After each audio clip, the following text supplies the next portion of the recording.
సాయి పల్లవి తండేల్ మూవీతో టాలీవుడ్ మీద, రామాయణంతో Bollywood box office మీద దండెత్తుతోంది.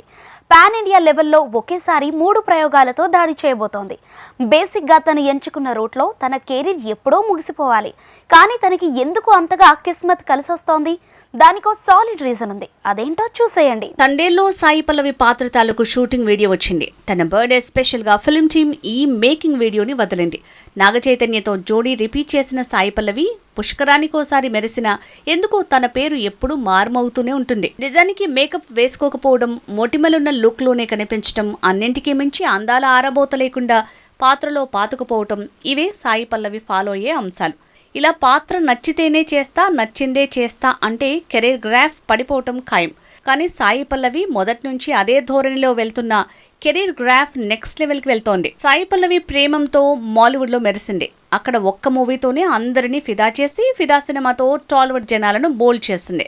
ప్రతి ఇండస్ట్రీలో ఒక్కో హేట్ తో తన ఫేట్ ని తానే డిసైడ్ చేసుకుంది సాయి పల్లవి. టాలీవుడ్ లో ఫిదా, ఎంసీఏ, విరాట పర్వం ఇలా పుష్కరానికో మూవీ చేసిన సాయి పల్లవిని మాత్రం లేడీ పవర్ స్టార్ అనేశారు. అప్పుడప్పుడు మెరిసే మూవీస్ తో కూడా తనకంటూ ఇమేజ్ ని, మార్కెట్ ని క్రియేట్ చేసుకుంది సాయి పల్లవి. కోలీవుడ్ లో మారీతో రౌడీ బేబీగా ఫోకస్ అయిన సాయి పల్లవి హిందీలో రామాయణం చేస్తోంది.